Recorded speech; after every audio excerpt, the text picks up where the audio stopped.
Hey everybody, it's Zach from Myshire Farm, and we've got a pregnant Cooney. We're gonna try to move up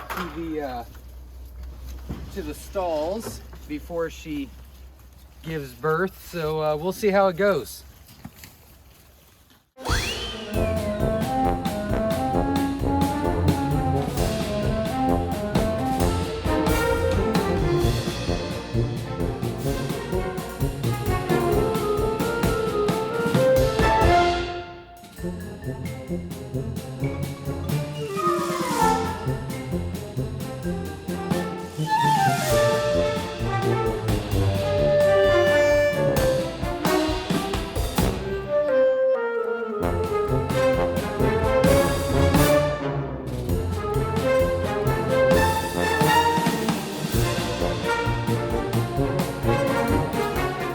We did it.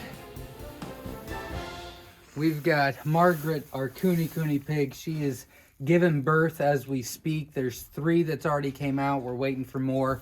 So we just set this up real fast.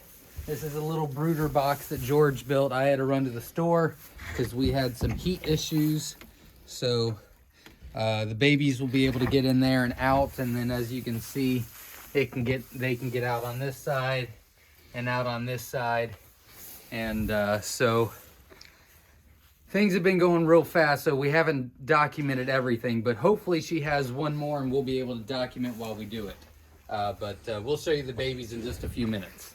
Okay, so she just had another one, so again, we're gonna kit that one up, wipe it off, and we'll show you what we do inside. All right, so they're inside, and it's about 16 degrees outside. With the wind chill, it's like 7, feels like -30. So we're just getting them warm in here, but we're gonna dry her off and then suction out the nose and the mouth with something like this. We bought that at CVS, and so far so good. Okay, so she just had another one. It seems as though that I just keep running inside and coming back out. So we're gonna grab this little baby.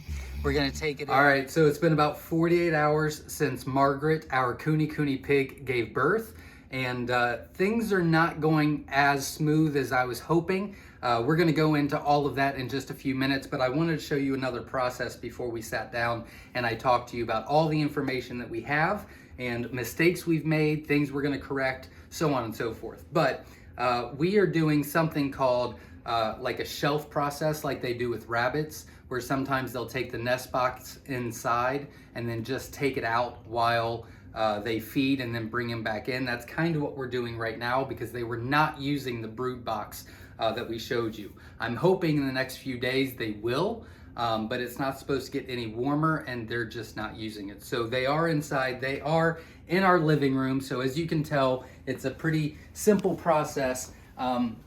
We are using just a little child's playpen that we put in our living room. We've got the nest box, or the nest box. We got the puppy pads down, and we are getting rid of a couple of blankets that we were willing to throw out. So they're staying in here with a 250 watt red light bulb. And then we take them out every 2.5 hours to feed, which we'll show you next. And then we'll sit down and I will let you know about everything I failed at. So we'll see you in just a few minutes.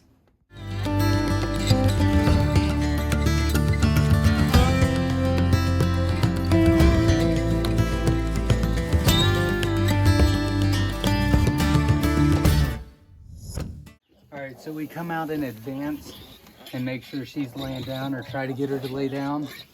And then there's 2 of them, like I said, are not doing very well. We're trying to get them to feed first. I'll explain the whole process, but I'm trying to go fast. So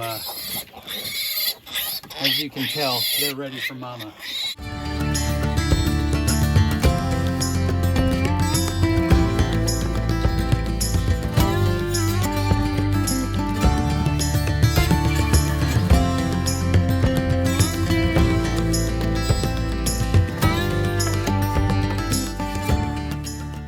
So we have learned, or I've learned anyway, that if you kind of pet Mama's belly, she tends to move a little bit further over for them. So we've got a couple of them that are trying to go on the other side and some that are going top, and that would work better for us. So if you kind of just, typically, she's about as moved over as she's willing to go, but that does help a little bit. Hey everybody, so I am back and I'm going to give you some notes that I have. Now I have learned a lot of information in this process, unfortunately through a lot of mistakes. Jenna is the brains behind everything. Like, she knows it all and she just tells me what to do and I just do it.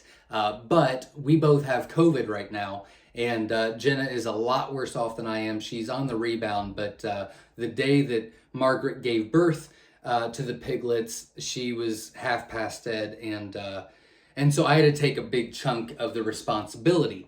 Now that is asking a lot, because if it's not Quail, I don't know. But I have learned a lot, and I'm going to share all that with you. And she was a huge help. I mean, she did a lot, but I tried to do as much as I could because she was struggling. Now, Margaret, which is our Kuni mom out there, it's a heritage breed, which I'll get to in just a second, but she gave birth to 6 live and 1 stillborn. The interesting thing about that is she started about 11:30 in the morning, and within about 2 hours, they were all birthed. Now, we're going out every 2 to 2.5 hours and feeding them. Now, when I went out at midnight the first night, I went out there and found one that was stillborn. So that was kind of surprising, almost, 13 hours later. And so she definitely had some complications that I was not aware of. If Jenna was able to be out there, she probably would have caught it. Now, going forward, I will be much more mindful to look for things like that. So that was one of the mistakes that I made that I will not make in the future. Before we go into it anymore, I want to let you know why we chose Kunis over like a commercial hog. We did that for a couple different reasons. Number one, the heritage Kunis are grazers. So if we can give them enough space, they eat a lot of grass, which means a very small feed bill. Now, as you can see from the videos, they're a little bit smaller than the commercial hogs, but it's a lot less feed bill. So that's one reason, and I like the grazing aspect. And if at all possible, we really like to do heritage breeds. Now, if you don't know what a heritage breed is, I'm going to read off of the website from cottoncattlecompany.com, and it says, as you may have guessed, the term heritage denotes an original breed of pig, which was the majority, in fact, the only at one point found on pig farms before the industrial agricultural boom. We really like that aspect and that thought process behind it, so that's why we chose them. Now, to give you the rest of the information and the mistakes that we've made that we are going to fix, this is her second litter. And the first time, she only gave birth to 3. 1 was stillborn. She gave birth to 2 girls. 1 made it, 1 did not. And the one that did make it is out there doing great. We had to bottle feed them. She was not a good mother. She was trying to kill them. So we were giving her one more chance. She's doing better this time around, but we're still not really happy with it. So she will no longer be a breeder. But her sister, which is out there, her name is Elizabeth, and she is a fantastic mother. So we're going to keep her and one other to be our breeders going forward. But Margaret, this is her last birth. Now, she did give birth to 6, like I said, 2 boys and 4 girls. And the really interesting thing about this is they're sex links. So the first time, the 2 girls that lived were girls. They were pink. Her sister gave birth to 3, 2 girls, 1 boy. The 2 girls are pink, and the 1 boy is the spotted one. This litter are 6, and like I said, it was 2 boys and 4 girls. The 4 girls are all pink, and the 2 boys are spotted. So I didn't even know that was a thing. So that's kind of interesting. Now, the biggest mistake we made was we let Duke, our male, cohabitate. with all of them. And the mistake that is, the reason why it's such a big deal is we don't know the due date and we can't control it. So we are going to do that going forward, because I never want to have baby pigs born in January ever again. This was a disaster.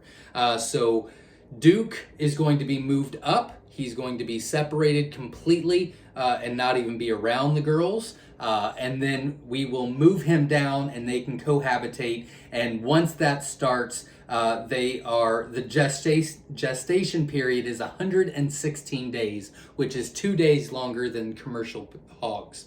So we will be able to plan that, decide when we want them to be bred and when we want them to give birth, and we can kind of control that a whole lot more, and spring or fall will be a lot easier on us than right now.